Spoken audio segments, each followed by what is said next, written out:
The forest swallowed sound in a way that felt almost supernatural, but the moment the rusted metal shrieked as it collapsed under the weight of his boot, the whole world seemed to exhale with it. Jack Rourke, the man most folks called Hell Rider, stood there on the abandoned rails with his motorcycle cooling behind him, staring at the ancient metal locker he had accidentally crushed while trying to clear the track for his ride.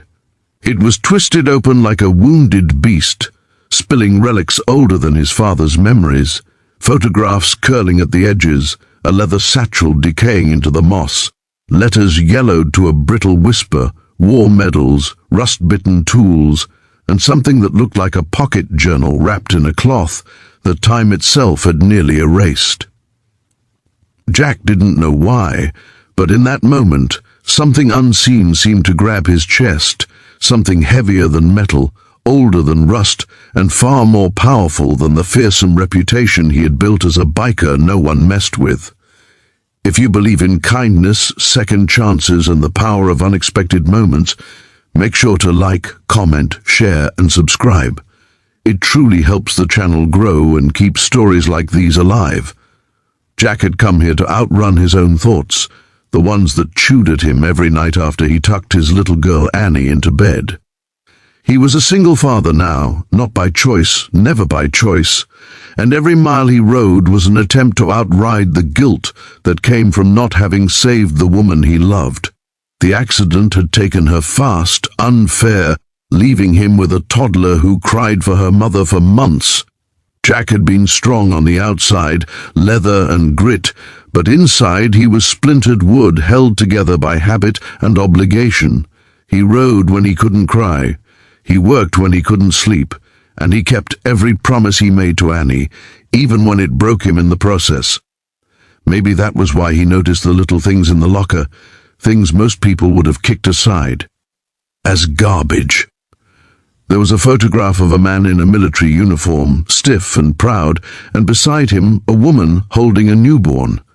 There were love letters scrawled in a hand shaky with youth, naming him Eli and her Margaret, letters that spoke of long nights, fear, devotion, and a promise to return. Jack felt the weight of the photo in his hand like it was trying to speak across decades. He crouched without knowing why, setting aside each object carefully.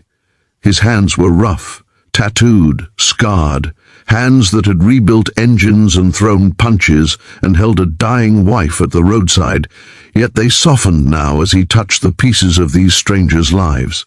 The forest around him felt older, quieter, like it too remembered.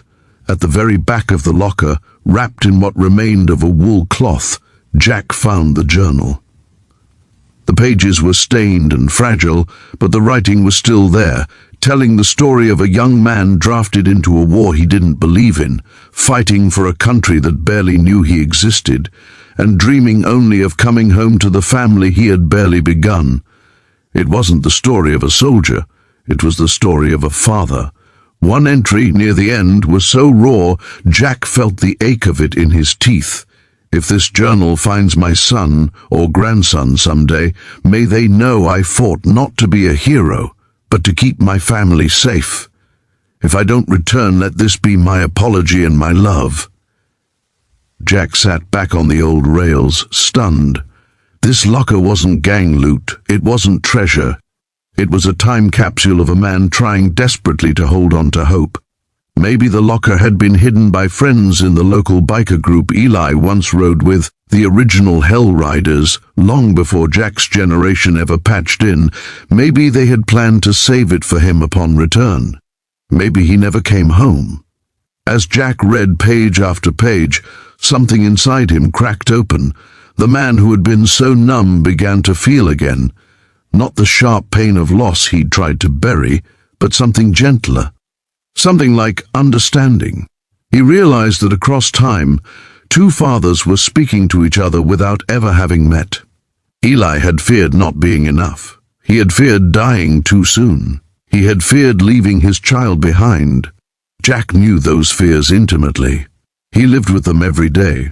The journal didn't fix anything, but it lit a small ember inside him. A reminder that love leaves echoes, that even heartbreak can carve a path forward. Jack packed up every item, wrapping them with more care than he'd ever handled anything except his daughter.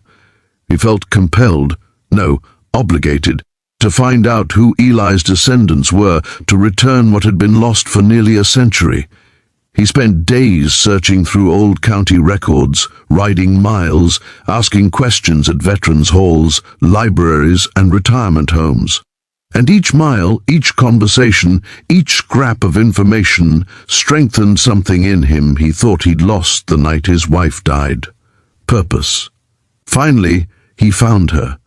An elderly woman in her 90s, living quietly in a small home on the outskirts of town. She introduced herself simply, with a soft smile, saying she didn't get many visitors anymore. Jack told her what he had found without telling her the roughness of his life, and when she saw the photograph of the young soldier holding the baby, her hands trembled. She whispered that the baby was her father, and the man was her grandfather, whom she never met because he never returned from the war. She cried, not the loud kind of crying, not the desperate kind, but the gentle, grateful kind that comes when a missing piece of life finally clicks into place. Jack held her hand, feeling something warm and painfully human return to him. When he left her home, he felt lighter than he had in years. Driving back through the forest, along the moss-covered rails, Jack realized the truth he had been avoiding. He wasn't failing Annie. He wasn't broken beyond repair. He was a father who kept going, even when life was merciless, and that alone made him enough. If this story stirred something in your heart, if it reminded you that healing can come from unexpected places, please like the video, share it, and subscribe. It truly helps more than you know. Before we end, I have one special request. Comment below what part of the story touched you the most. Jack rode home under the setting sun, the wind carrying the scent of pine and promise.